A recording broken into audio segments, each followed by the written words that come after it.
Well, joining us now is the creator of Turn Left Media, Curtis Daly. Curtis, it does seem that Jeremy Corbyn's new party, your party, or whatever we want to call it, I think they haven't yet got settled upon a name, could really be taking chunks out of the Labour Party membership.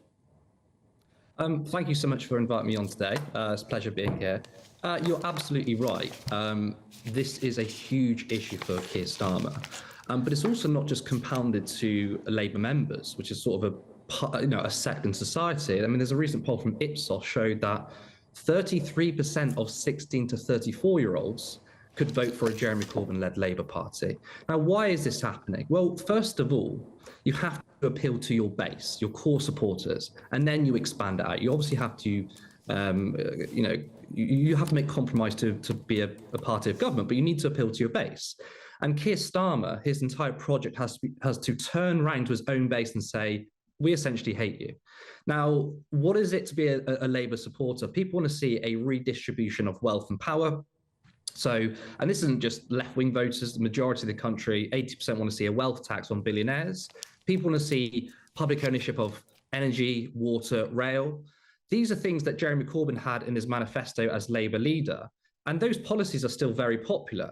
Now, when you've got a Labour leader or Labour Prime Minister right now who's governing nothing like a supposed Labour Party, they're going to be angry. And he's been very hostile to the left. So it is, I mean, Keir Starmer to me is one of the least effective political operators. I don't think he knows what he's really doing. Is there not an intractable problem that Keir Starmer has found upon getting into office?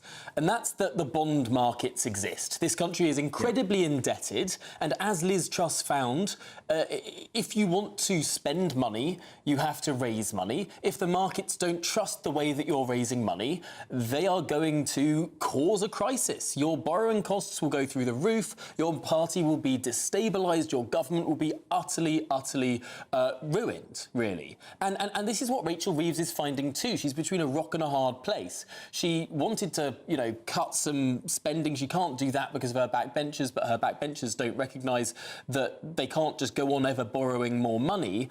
And there are certain taxes, for example, the wealth tax that you referenced, that the bond markets just don't believe will raise the sort of money that you believe it would. So I think people are recognising it's not about that, but it's political decisions that this government has made, which has made them unpopular.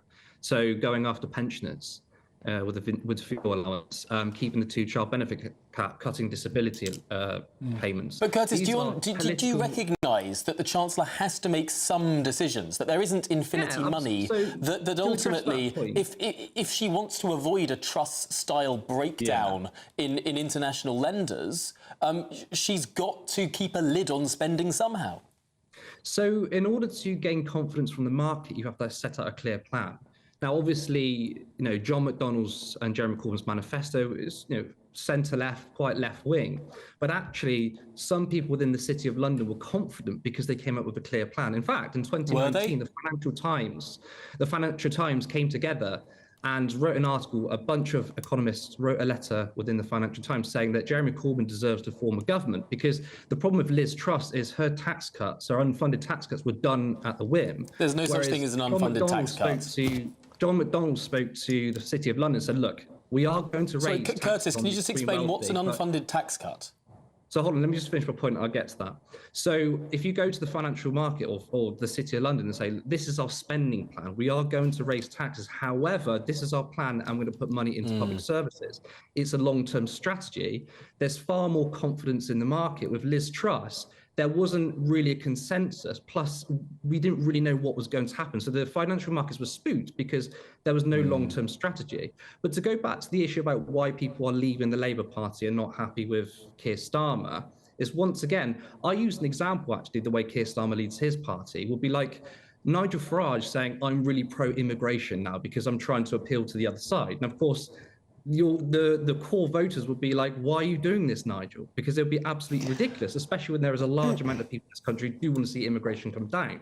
So Keir Starmer needs to appeal to his base first, but he's absolutely basically telling everyone who once supported the Labour Party, probably the same people that voted for him to become leader, that you have nowhere to go. But in fact, they are. Many people have left or decide to vote for the Green Party, the Liberal Democrats. In fact, most of their voters they're losing is to the left. Some to Reform, granted, but most of it is to the left. And they didn't feel like there was anywhere to go. And here comes Jeremy Corbyn, where I don't personally know if he's going to try and become Prime Minister again, but he's going to obviously have an active role in this party.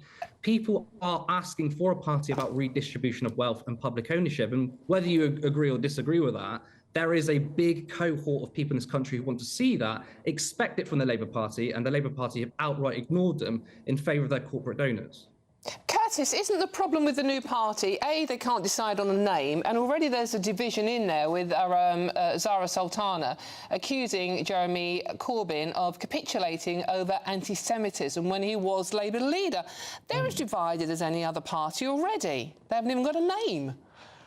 Well, actually, it's funny you said, yeah, they don't even have a name yet, and yet some polling has put them level-headed with the Labour Party at 15%.